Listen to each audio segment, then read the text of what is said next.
These roundtables are a continuation of the international online conference Global Crises. This already affects everyone.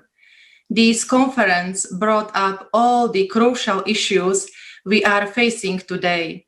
This conference was held on Allatra Unites platform and was organized by volunteers, by people themselves from all over the world.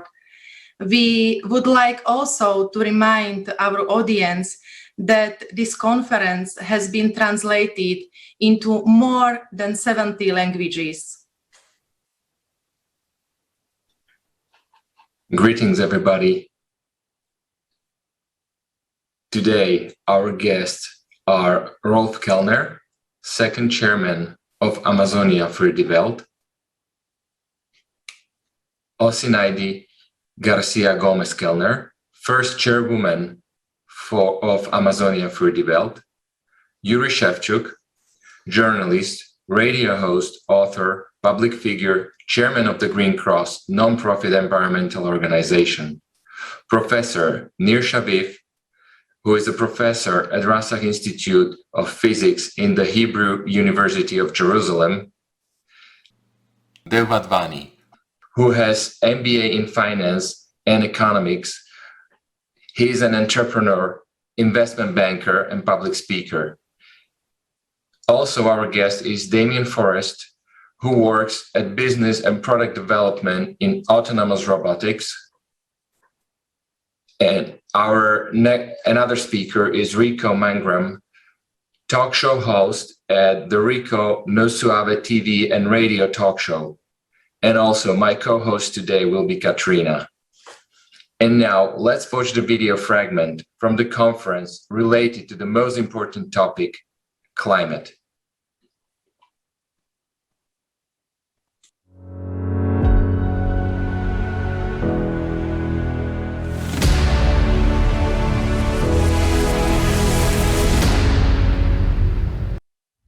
Summer of 2021. Fires, floods, hurricanes, and abnormal heat waves. What is happening to the planet? You are used to hearing that global warming on the planet is due to human activity. The truth is, the problem is much more global than that, and it is rapidly gaining momentum, and there is nothing we can do to control it. The reasons for what is happening are within the planet, which has entered a period of global cataclysms.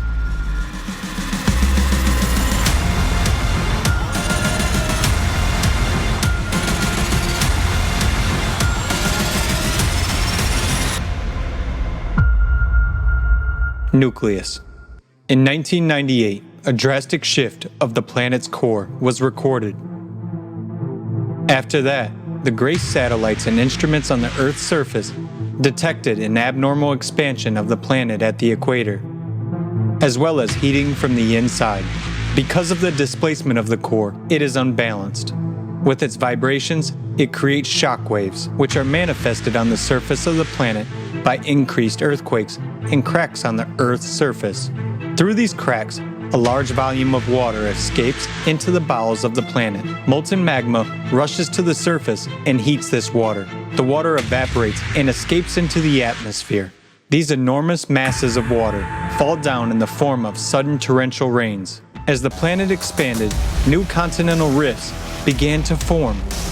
The number of volcanic eruptions increased. Significant tsunamis, including catastrophic ones, tornadoes, tropical storms, and hurricanes became more frequent. Floods and wildfires have become part of the daily news. Since 2015, the situation has become even worse. And today, the deformation of the planet continues to escalate enormously.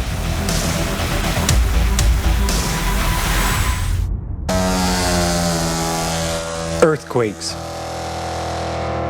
Earthquakes with magnitudes greater than 8.5 have increased dramatically over the past 20 years.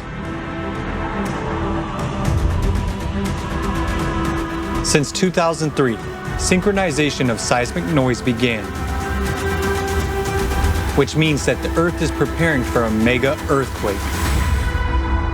According to scientists, It will occur in the Japanese archipelago and will have a magnitude of more than 10, which is 32 times stronger than the 2011 Tohoku earthquake of magnitude 9. Entire countries could disappear from the face of the earth at any moment. Volcanoes. Since the beginning of the 20th century, the number of powerful volcanic eruptions has doubled as a result of growing internal energy of the planet. There has also been a steady increase in the strength of eruptions and the amount of ash and lava that has been released. Today, about 600 million people live near active volcanoes, capable of destroying entire cities at any moment. And every day, the probability of these events is only increasing. Glaciers. Greenland and Antarctic glaciers are losing 3 times more mass than 30 years ago. We are told that global warming is the cause. We are not told that the glaciers are melting from the bottom up because of the intense release of heat from the Earth's interior. For example, Antarctica is only melting on the west side, where there is a huge magma chamber. Greenland's glaciers are shrinking for a similar reason. Obviously, man has no influence on what is happening. World ocean. In 2019, the temperature of the world's oceans rose 0.075 degrees Celsius above average. This may not seem much, but in fact, the numbers are catastrophic. The energy for such heating is equivalent to the explosion of 3.5 billion atomic bombs dropped on Hiroshima. And this energy came from the very bowels of the Earth.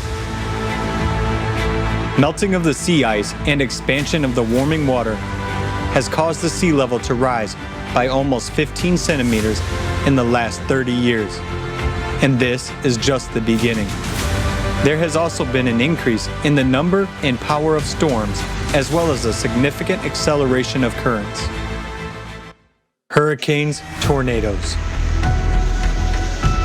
The year of 2020 broke all records for the frequency of hurricanes and tropical cyclones on the planet for all time. Because of increasing humidity and rising temperatures, the intensity and number of tornadoes has increased. They have become more frequent, where they used to be rare.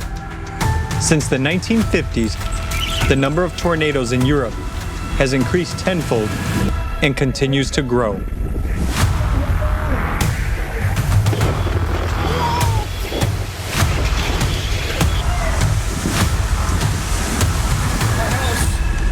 It's freaking destroyed, Josie! Temperature anomalies and records.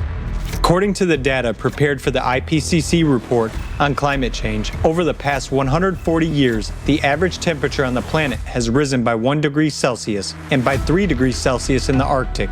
And we can already see the catastrophic consequences right outside the window. The period since 2000 has accounted for 19 of the 20 hottest years on the planet in the history of meteorological observations.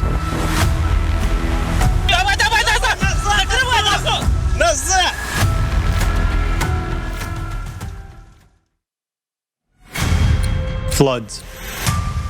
Floods are one of the most common natural disasters that are also growing in strength. 60 years ago, only 8 major floods were recorded per year. However, in 2020, this number increased by 25 times and totaled 201 cases. Moreover, they began to occur synchronously, affecting several countries at once.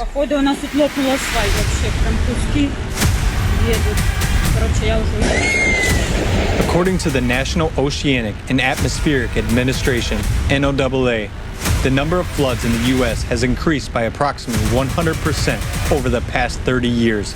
Between 1998 and 2017, floods affected more than 2 billion people worldwide. There's so many people dead.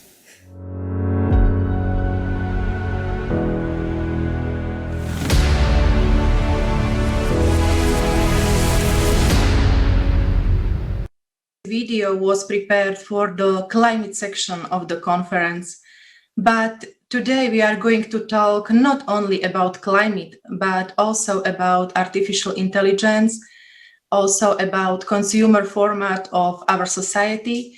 And finally, we will end with a creative society as the only possible way how to save life on Earth.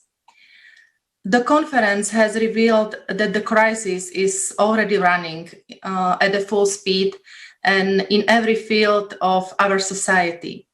Now, I would like to pass the word to you, Mr. Mangram. What are your impressions from the video and also from the conference? Would you be so kind and share your impression with us? Yeah, so being a talk show host and being able to see what's going on around the world and actually, really telling, my viewers, what's really going on, it's the number one thing about the global crisis has always been a sad issue. It's always been a sad issue where people have actually lost their lives because of floods. And I traveled through Costa Rica. I have family in Cuba. And also just here in the US, you can definitely see from California's standpoint of fires, continuously fires. The problem about it is it gets so hot where the trees are actually starting to burn. And then you have, like I have friends that's in Hawaii where there's volcanoes and you don't hear about it as much, but when you do hear about it, it's a sad situation. And then you start hearing about, I was looking at the video about the Arctic, right? Where you're starting to see as far as water and floods, but it's a sad thing every year. We understand that once you have a global crisis 1 year, you're expecting for it to actually continuously go up because we look at it as Mother Nature, right? We look at it as, okay, what is the world actually doing? How is it being damaged over time? And I look at it as a sad situation of there's bombings, right? We really didn't talk in regards to, I didn't see anything in regards to, the video. When you talk about a global crisis, we talk about when there's wars, where there's bombings, and bombs are like Hiroshima. We look at things like that can actually cause damage to the earth. And when you hear something like that, and then you look at a video like this and you say, oh my God, the water is actually 3 times as if it was like a nuclear bomb. Well, there was nuclear bombs that's been going on during the wartime that could be damaging the earth that can lead up to times like this. So I look at it as a very sad situation. I look at it as it's hard to repair a foundation of something like that if it's already been done. There's nothing really like California has earthquakes all the time. As they continue to have earthquakes, that foundation will continue to how can I say it? It's going to continue to get worse. Costa Rica, they had floods a couple years ago, 2 or 3 years ago. I've never seen a flood in Costa Rica, ever. The family that I know that's down there said, we just had a major flood. Well, there's a damage in regards to in Latin America, Central America, the Caribbean islands. There's things that's actually happening underneath that's causing the degradation of the foundation in order for things like this to happen out of nowhere. Last but not least, I'll say about Chicago. I'm in Chicago. We always say, hey, you never know what the weather's going to be like here in Chicago. Well, we really don't, because 1 minute in the wintertime, it can be, below zero. Next thing you know, it's like 50 to 60 degrees out of nowhere. And we're like, well, that's just Chicago. Well, no, I think because what's happening around the world is that we're getting the after effects of what other cities may be going through when it comes to that heat wave.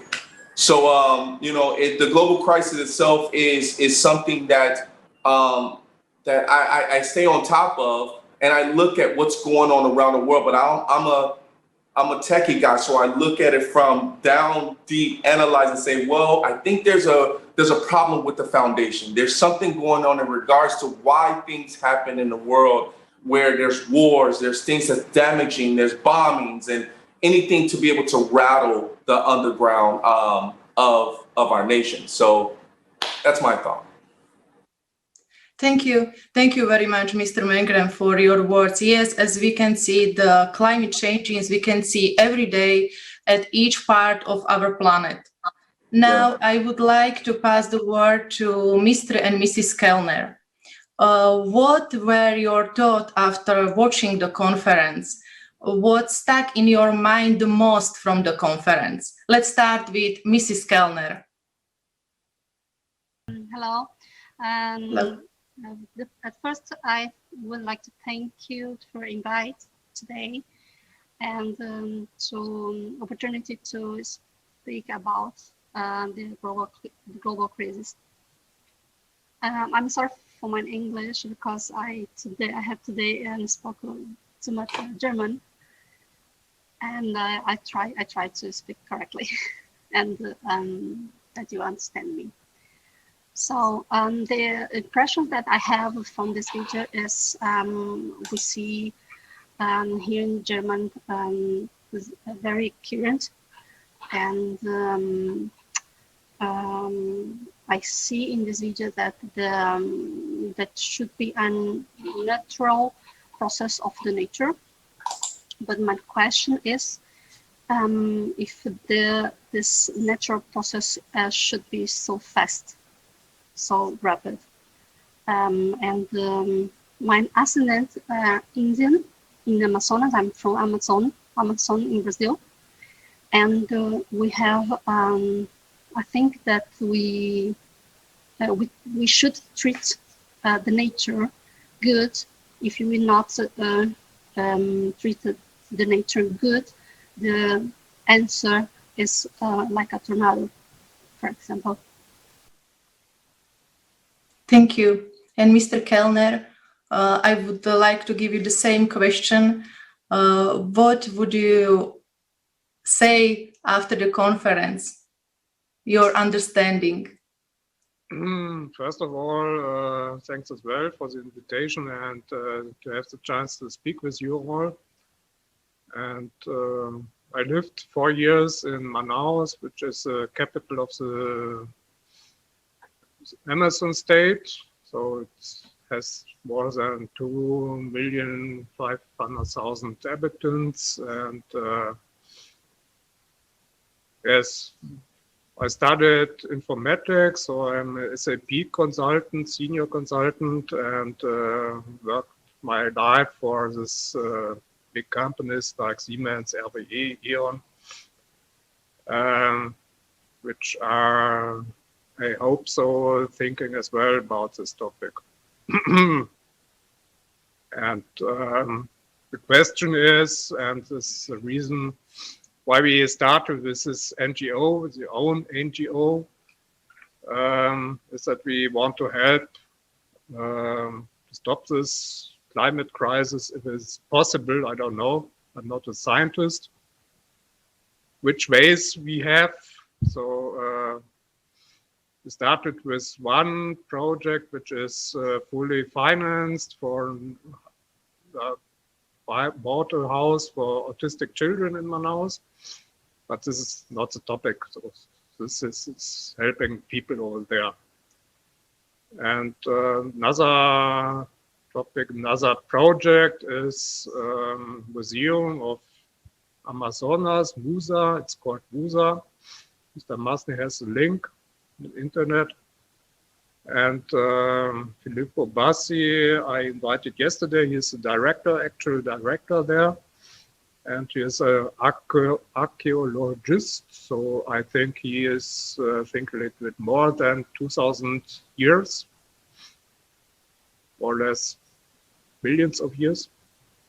But he wasn't able to participate today. So this is a pity. We have another contact with a family member in Brasilia, capital city of Brazil, because he's working for the police over there and has a contact to the Department of Medio Ambiente, environment. but he needs help from us because he's only 20 years old or 26. 27. And we tried to speak with this department, but nobody is answering there. And Bolsonaro and Lula, Bolsonaro is the actual president. Lula was a former president, are fighting each against, and I don't know what they are thinking. So we need a strategy to do our best, and we are able to take a lot of contacts which are created in the internet as well to these conferences. So it's on work.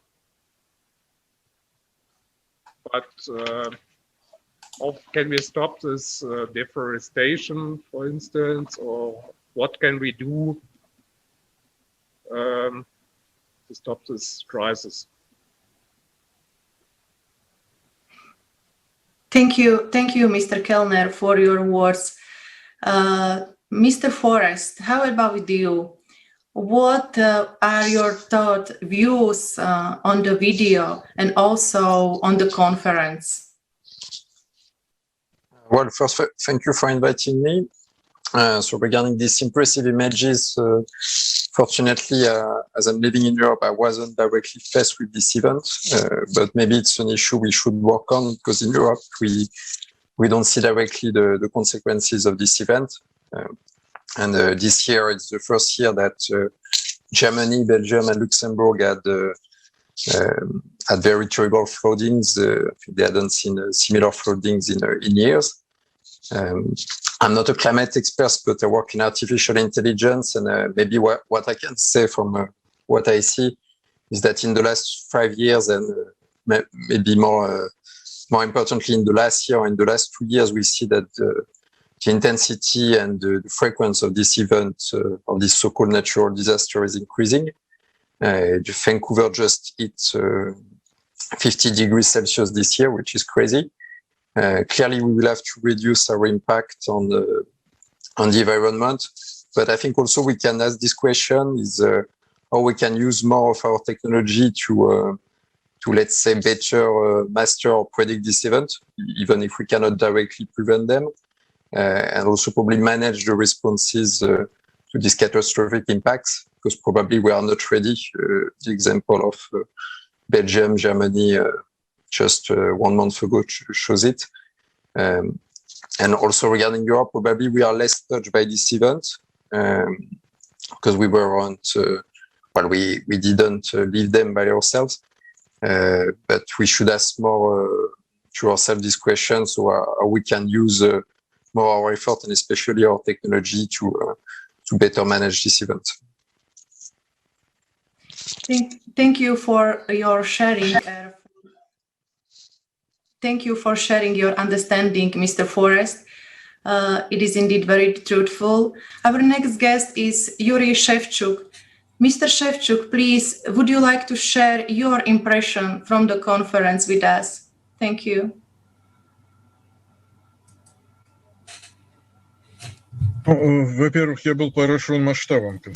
First of all, I was amazed and impressed by the scale of the conference. That was my greatest impression and feeling, basically. It was a wonderful job, great job, and it's amazing that it was done on the volunteer basis. It's just wonderful. And secondly, it was very interesting to observe how nature seems to be acting, like a conscious being, like something that possesses a mind.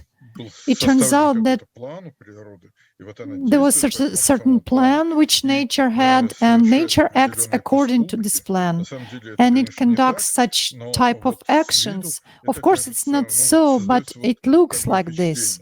On the first sight, there is such impression arising.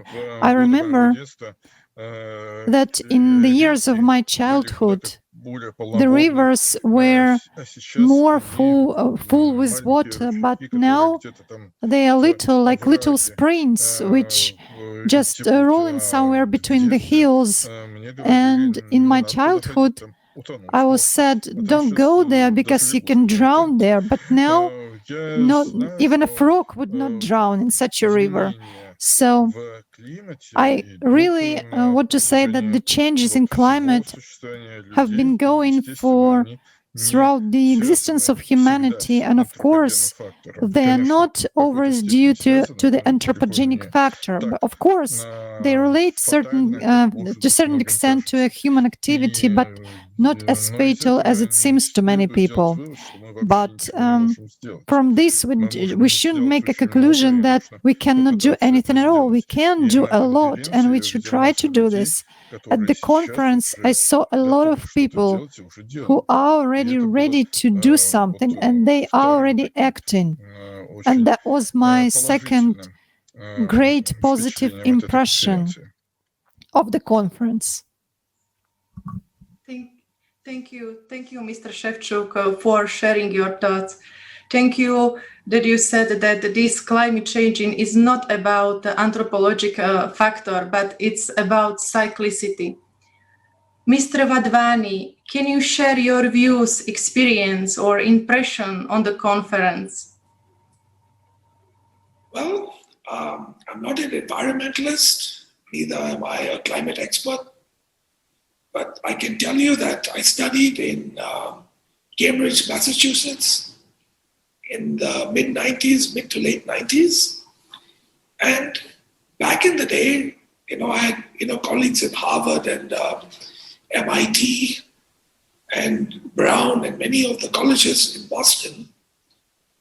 And they were already talking about climate change back then.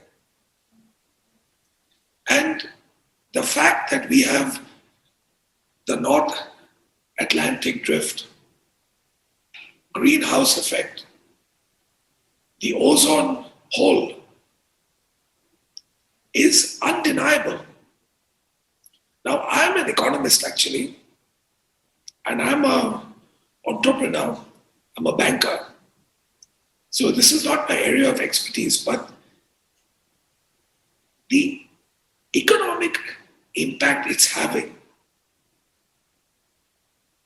just because humanity functions on greed and fear, plain and simple. This is pure greed.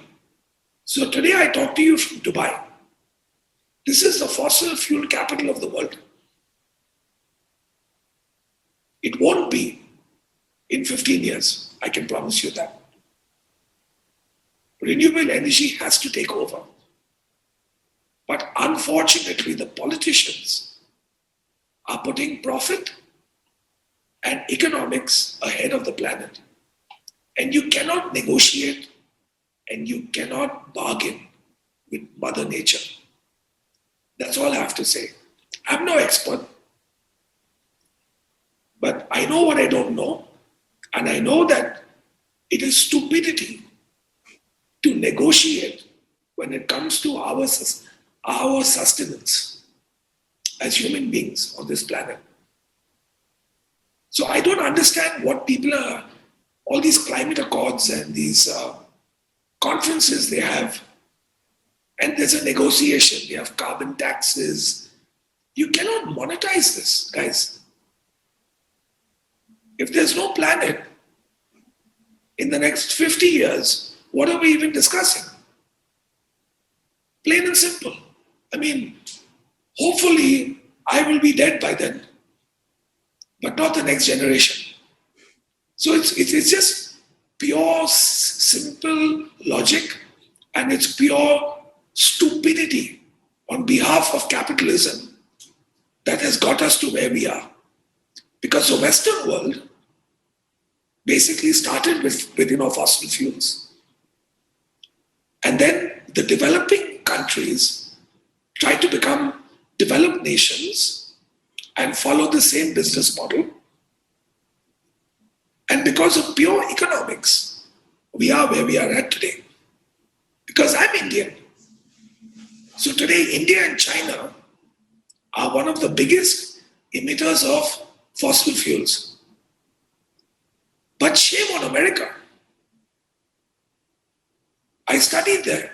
I love America. But shame on America, because America isn't doing its fair bit. So, my view is that this is economically driven and it is highly irresponsible. You can call me it's an ideological outburst, but that's how I really feel, guys.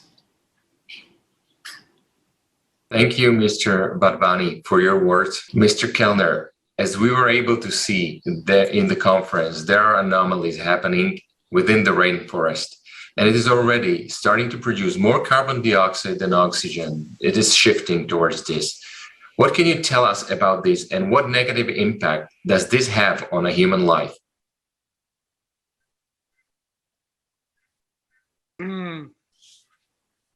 Yeah, it's difficult because the state of Amazon is okay. We don't have a lot of deforestation, but the state of Pará, Tocantins, and so on, the northeast, is changing. So politics from Bolsonaro, I don't know if this affects the deforestation, because this exists since 20, 30 years, since the world is existing. So I think we need to speak with somebody over there who has the right numbers. In Germany, politicians are totally against Bolsonaro. They want the other president, ex-president Lula, back. That's the tragedy of Merkel and co. But Germany and Norway had an Amazon Trust, which is stopped, so no money is going to Brazil anymore. And if you are opening YouTube, for instance, and searching something there, Norway uses for deforestation, not for reforesting projects. So there's a lot of politic in the way. So as politicians, I don't know if we have luck to do anything. The other topic is the CO2 topic. In your conference, 12-hour conference, you explained everything about CO2 and about the middle of the earth. So, for instance, in Greenland, the heat is coming from above and not from this jet stream. So nobody says this in the media. I need to speak with somebody who has these numbers in the hand, which doesn't depend on any politicians.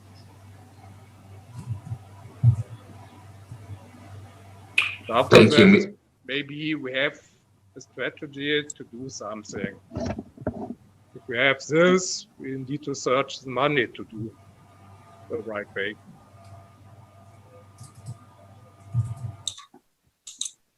Thank you, Mr. Kellner, for these important words.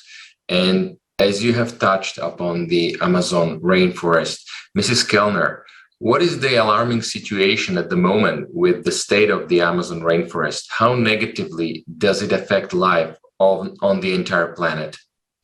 The current situation in Amazon, we have this two-arm every year, and now we have the big Amazon River that we have more than 30 centimeters. Flood. We have a flood too, but in the fire that the maiden to show a current that's happens every year since always. I don't know why they show us horror, something that for us normal, not I think I say not good, but I say that's not surprise for the people that there live.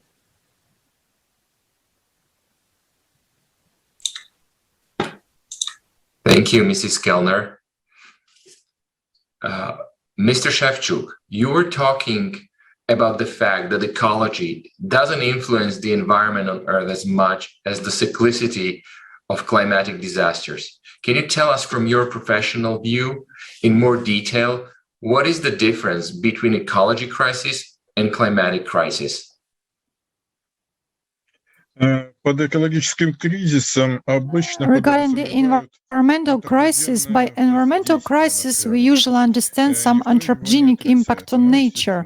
And nobody denies it. Of course, it does exist. But the thing is that anthropogenic impact is actually what is relevant for the last 2 centuries, when we had this industrial revolution and we started actively burning the minerals and mineral resources, mineral fuel. That's when the so-called greenhouse gases appeared, although in greater amounts than before. But of course, in addition to greenhouse gases emitted by people and human activities, the nature also emits such gases. But basically, it is considered that these 2 last centuries, is when the anthropogenic factor started to exert the greatest impact on the biosphere, and we came to the situation which we have right now. In actual fact, this situation is cyclical, and every 1500 years, it's like one of the cycles, because there are actually many cycles. Researchers ascertains that there are about 17 cycles in nature, in fact. But I will speak about one cycle, which is the bond cycle of 1500 years. Every 1500 years, we have almost the same, like a part of our planet becomes totally inappropriate for living conditions by different reasons. And from there, people just begin to escape. This is what is called migration of nations, which happened 1,500 years ago, the Great Migration, which was due to drought in steppe region in Central Asia. And before that, if we scroll back another 1,500 years, 3,000 years ago, there was another Aryan migration by the Aryan peoples. And every time it was due to the destruction of civilizations and with some new cultural changes and, let's say, new cultural paradigms on the planet, and also the changes of morals, ethics, aesthetics, etc. So every time there is such an impression that, as if, someone just erases everything that people have done before that, and people have to begin everything from the beginning. Not quite so, not from the very, very beginning, because we still have a lot of left after the Roman Empire, but still we had 3 centuries which were called the Dark Centuries, and at that time culture basically and civilization, they were actually in stagnation. They didn't develop, and only afterwards, after again climate change, when there was the climate optimum in the Middle Ages, then we actually began to develop culture, arts, and civilization as a whole in Europe and in all other parts of the globe.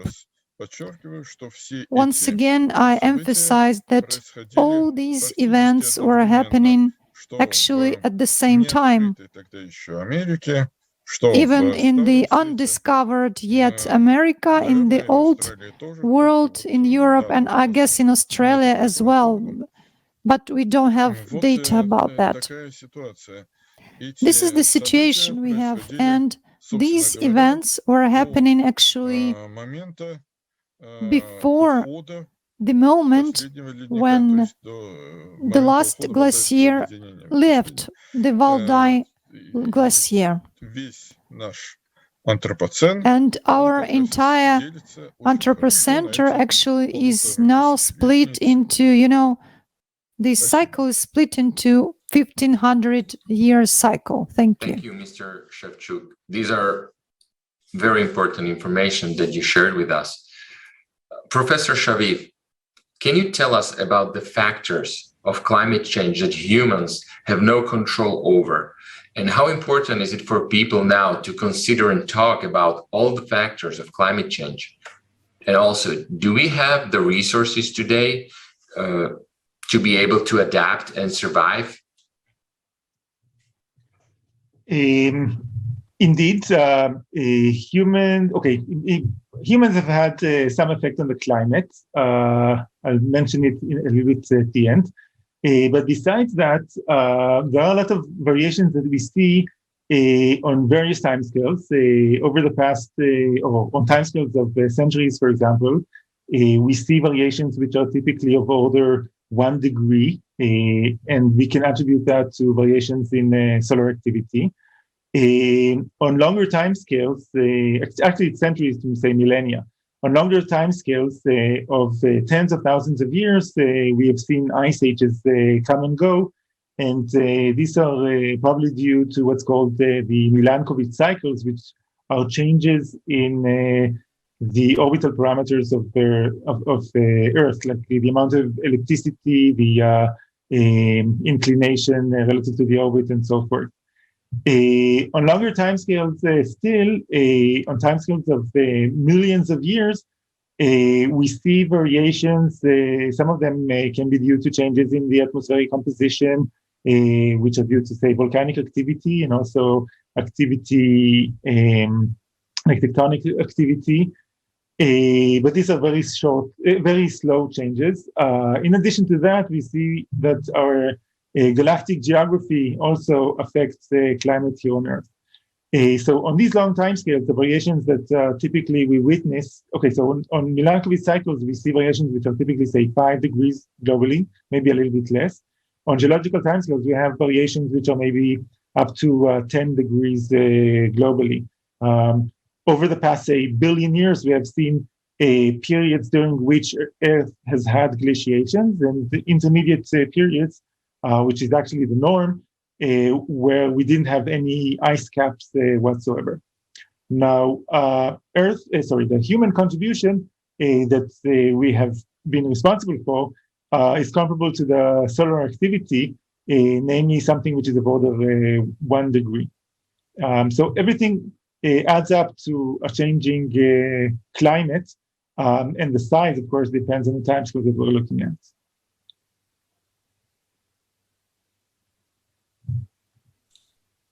Thank you, Professor. How can artificial intelligence serve the good of all mankind?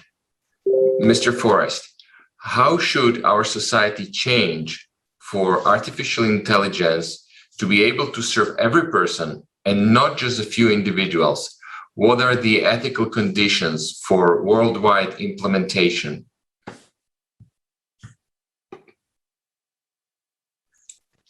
Well, thank you for the question. It's a broad question. Well, I think that it's not a matter of technology, because if you have some experience in, let's say, new technologies like AI, robotics, you can see that it helps us resolving many issues. For instance, on climate, you can better predict climate. You can better understand these events with artificial intelligence. So probably and it doesn't limit to climate, of course, because of artificial intelligence, we can help us on many issues regarding agriculture efficiency, health issues, also on, well, let's say, having more hazardous job done by robots with AI than humans. So the matter is not the technology, it's probably, well, for climate, yeah, I think it's a matter of responsibility, because as we have seen together, maybe we are not fully clear on the responsibility of this disaster. Is it due to the cyclicity, or and what part is due to the effect of humans on the environment? So what I would say is that, well, for AI to be better used, and it's already used for many applications for goods, but we should do more. Well, is that as a society, as investors, as politicians, and also as individuals, we should favor our investment on technology that will produce more goods than wrong. It's the case if you look case by case, technology by technology. You can see that some technology are more for only cost reduction, and others are more for helping us solving problems that are really difficult to solve, like the climate change. So I don't think there's an easy answer, but well, we should definitely invest more in technology for the good of the environment. I don't have the exact figures, but looking at some figures like the investment of on the market, for artificial intelligence in biotechnology is just 1 billion euro, where the market for logistics services is 50 billion euro. For climate, I guess it's the same. Probably it's limited to 1 or 2 billion euro, and we should definitely put more money. But for that, we need more notion of responsibility.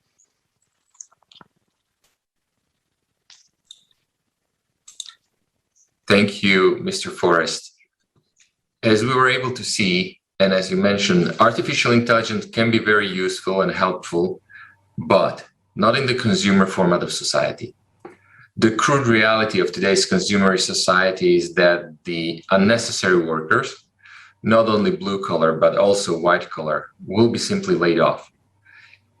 Such examples can already be observed in Asia, where we can see ports, factories, and even banks with no people. In the consumer society, corporations recklessly pursue their interests and profits in the first place, cutting costs, laying people off, destroying the environment. You might think that we can rely on the social security system of our countries, but will the 10% of people still having jobs, will they be willing to finance the 90% of people without a job? This minority will be neither able nor willing to carry such a burden. This will only lead to social unrest and everything that comes with it. Mr. Vadvani, in your opinion, what is the danger of developing and implementing artificial intelligence in consumer society? How do you see the consumer crisis that we are about to face and already facing, and it has actually already started? Are there any necessities that we as humanity need to do in order to survive it? I'm very, I'm a 50-50 man, because I grew up as a capitalist. And when I went to the States and studied as a young Indian boy, capitalism was something that I truly believed in. And it's not just artificial intelligence, it's also technology that has taken away jobs. So without giving you a big lecture, I mean, you don't have to be a rocket scientist to figure out that the population is growing and the job market is shrinking. So we have a social responsibility. That is number one. But more importantly, as we evolve into the AI and tech space, I believe the education system hasn't caught up with the reality of the times. Because I'm an MBA and a CFA. My degrees today mean nothing. My skill set in the 90s, is of very little value today in 2021. So the fact of the matter is the education system catching up with the changing times. Because when I grew up, it was either you're a doctor, a lawyer, an engineer, an accountant, a banker, or whatever. And today, many of those professions will be dysfunctional in the next 10 years. Robots can do surgeries today. Stockbrokers don't exist. There used to be a 3-man cockpit on an aeroplane. There used to be a pilot, a co-pilot, and an engineer. And today it's a 2-man cockpit. The engineer is a computer. I can go on with the examples. We'll have driverless cars. That's what Elon Musk is going to be rolling out. So an ordinary person who basically seeking employment could drive an Uber, but today you will have driverless cars in the next 5 to 10 years. So it boils down to the education system, because the next generation, I have my friends' kids who come to me for counseling and they're asking me, what should I do? And honestly, guys, I really don't know. Because I have to upgrade my skill set. I'm an MBA and a CFA. I have to keep upgrading my skill set to be relevant in today's society. So what worries me is the next generation and the education system. What are we going to teach the next generation so that they can basically be relevant with AI and technology? That is my biggest concern. It's all about education.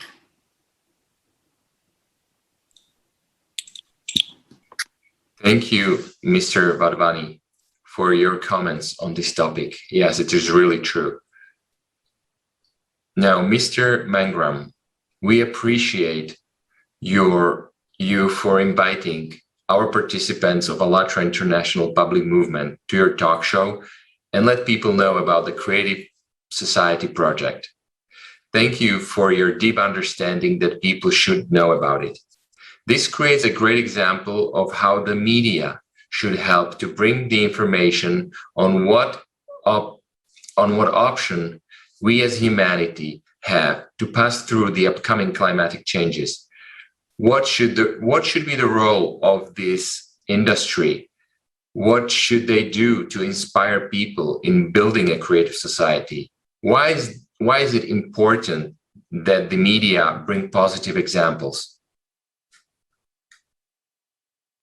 So one of the biggest things about being in media is to make people aware of what's going on. The whole objective, if it's bad or if it's good, there's always a flip side to everything. When it comes to the media, there's always conspiracy theories, right? There's always ways that, hey, I have my thoughts and I want to share this with the world, and let's see what the world comes back to be able to say, hey, is this the right path to be able to go down? And then make a decision from there. I kind of listened to the gentleman right before me. He made up a good point in regards to education. And education is the key. Education in regards to my talk show is to educate people in regards to things that they need to be aware of, and then they make their own decisions. But it's almost as if the education has to happen from our youth and also for the elderly, right? So that means that whatever that we're trying to get across in regards to create a society, we have to let people know that the positive image or the positive ways that we have to go about educating people and for them to be able to make their own decisions is the right way to go. Now, of course, this world is all about, let me make my decision, it's my choice, and then move from there. But the media is the way to actually get that out there, because once they start to talk about it, boom, you have them. Everybody knows about it. So now that everybody knows about it, it's like you're promoting an idea. When you're promoting an idea, people tend to see what that idea is, and then they continue to talk about it. Either if it's good or if it's bad, it's always a promotion. It's always a way of educating them to say, hey, you can go and talk about this, but here is the foundation of what we're trying to get out. And that's basically what my show is about. Positivity all day. Positivity in regards to what I want to be able to bring out to the audience and out to the world. But then, of course, it's all about what the world wants to be able to take from that. So, hope that helps. And I totally agree with you that the role of media is educate people and to bring positive to the people each day. Dear viewers, let us now watch a video interview with Dr. Yusuf Sidani. Dr. Yusuf Sidani is a professor of leadership and business ethics at the Olayan School of Business of American University of Beirut in Lebanon. This interview was taken for the roundtables after the conference.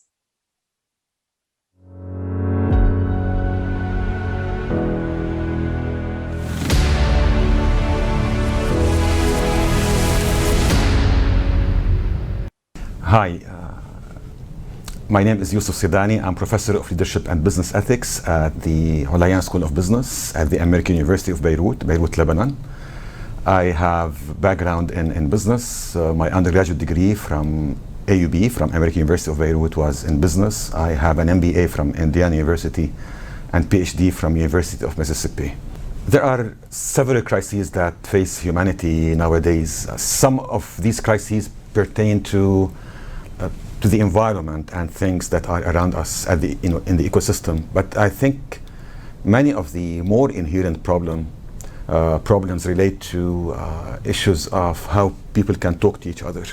Our inability to be able to live with each other, to talk to each other, to understand each other, to tolerate each other, leads to crises in the other areas. We understand that the resources are getting more scarce. The things that we use in production are becoming less abundant. People cannot stand motionless regarding the problems that they face. If we only wait for others to solve our problems, then everybody will be waiting for somebody else to solve their problems. People need to take the initiative in solving their own problems and the problems of their communities. Some people, by definition, they feel more motivated, more incentivized to be proactive in solving the problems of society. That's fine. We need leaders and we need followers, but we need to be able to communicate properly, assess problems properly, and bring forward proper solutions to the common problems that we face. Many communities from various continents. You need contribution from the less prosperous nations as well as the contributions of the more prosperous nations. It's very much like offering a medicine to somebody. If the doctor does not really ask about how the person is feeling, about it becomes a very intense diagnosis of problems, which require the contribution of many individuals. What unites all people is they are human. And when we go back to the basics, our humanity, then we can understand each other. We understand that we come with various languages, ethnicities, races, religions, various cultures, various backgrounds, various philosophies. But after all, we are people, we are humans, and we need to understand that this is the basic common thing that brings us together. When we go back to our humanity, we'll become better people, and we'll be able to solve together our community's problems.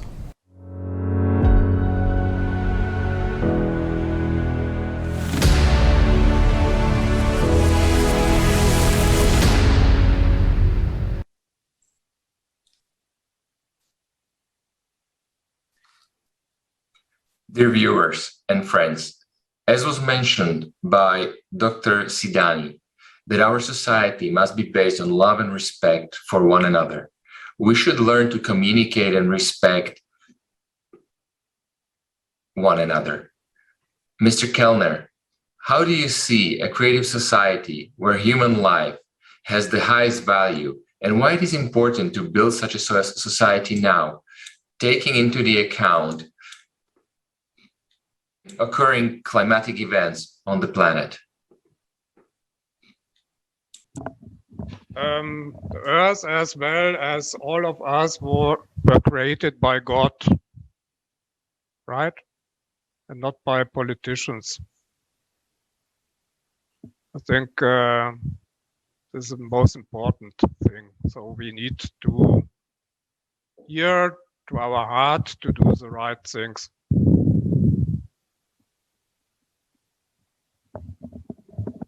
Was short form, and everything else you explained in your conferences for about 12 hours per conference. So for this, we are here, and we will work what is saying our heart, and not Merkel, Bolsonaro, Lula, and so on.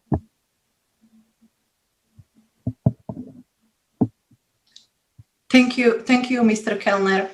And now I would like to ask you, Mrs. Kellner, from your point of view, how can creative society help the entire ecosystem of the Amazon rainforest?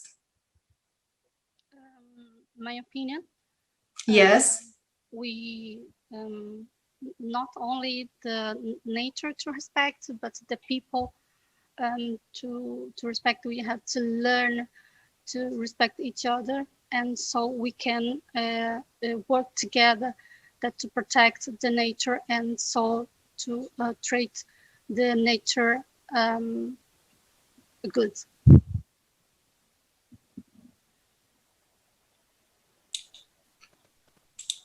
Thank you, Mrs. Kellner. Mr. Shevchuk, would you agree that only a society where human life would be of the highest value can help us cope with the climatic crisis that is already going on right now?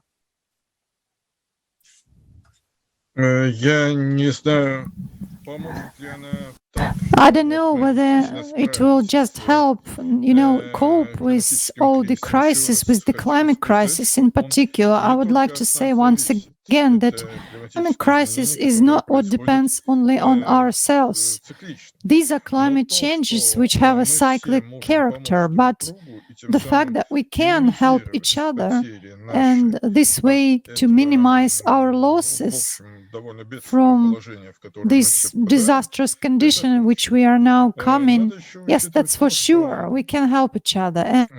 And we should also take into account that these cyclic changes have been taking place not for the first time, and we can see how people actually used to react to such changes, how they created certain communities which helped each other, at least in the time of the Middle Ages, when there was the so-called Lesser Ice Age. What they done in the antiquity, when there was this anti-climatic minimum.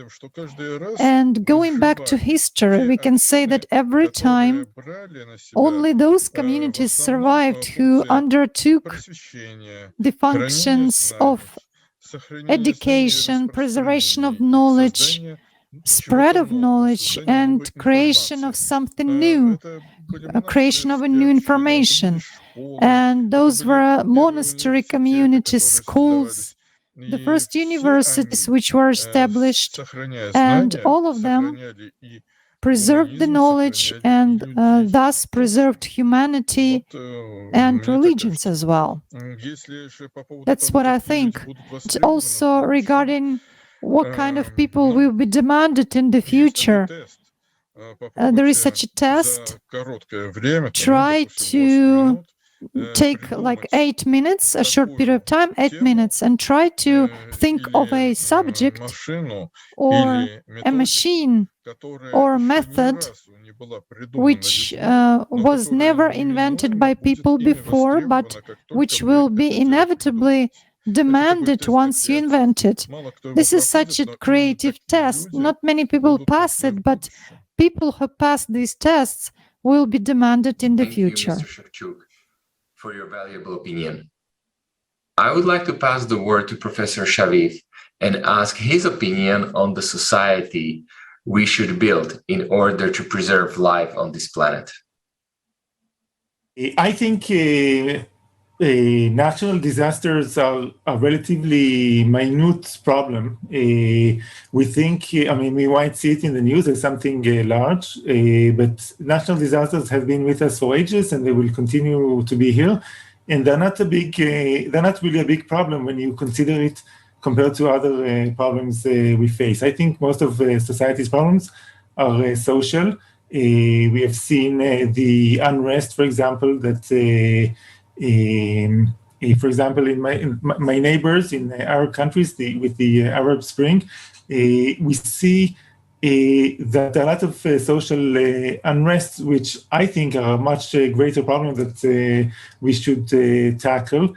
We should make sure that more countries become democratic. We must make sure that more societies advance technologically and socially so that they will be able to tackle natural disasters that do take place. I'm an optimist, but I think that we should invest our resources in social problems, and that would make everything more resilient to tackle natural and other problems. Thank you, Professor Shaviv, for your optimism. Dear Mr. Wadhwani, how important is it for us to unite in order to create a creative society in which human life will be of the highest value? The biggest thing that concerns me today is the rich-poor divide. So like I shared with you in my interview a few days ago, the top 1% of the planet actually owns 99% of everything. And this is published by the IMF, the International Monetary Fund. And out of the top 1%, so let's say we have 7 billion people on this planet, 70 million people own 1%, 99% of everything. Now, this is a very scary stat. And out of that 1%, back when it was in Davos, I think about 4 or 5 years ago, the World Economic Forum, they said 42 people owned half of everything. And today it is under 25 people that own half of everything. In my opinion, capitalism has failed. I grew up a young Indian boy, US educated, believing that capitalism was the answer. But today I believe that capitalism has failed middle class society. And this is something that concerns me gravely. And governments today believe the only answer is to print more money. And all that does is add to inflation, which basically the middle class is getting squeezed every single day.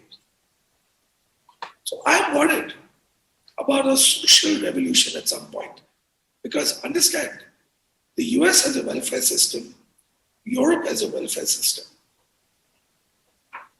India and China don't. I'm Indian.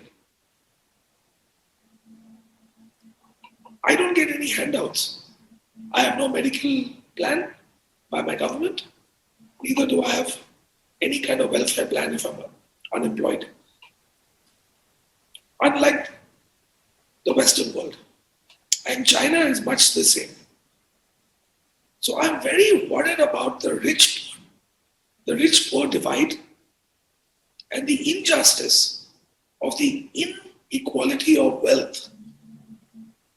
That is not, there's no trickle-down effect to the middle class anymore. That is my biggest concern.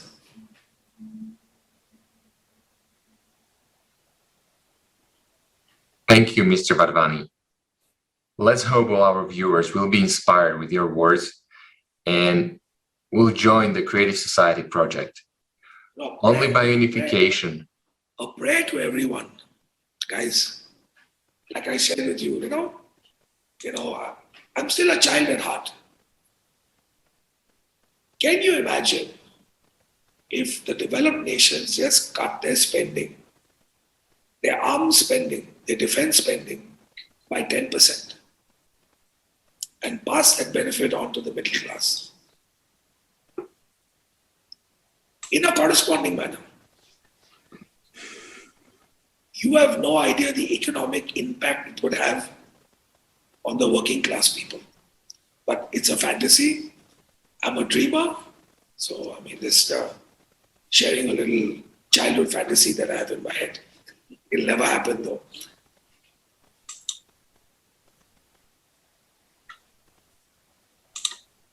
Yes, I totally agree. Would you agree, Mr. Mangram, that media can help us to build this dream, and it is important that they share the positive views on how the society should function and what should be the relationship between people? Well, it's a go figure. It's kind of like I've already built my creative society here in Chicago over the last 3 years. And the reason why I say that is because it was kind of like the icing on the cake when the both Olgas came on to my show and kind of made it of something that we've done already with building talent.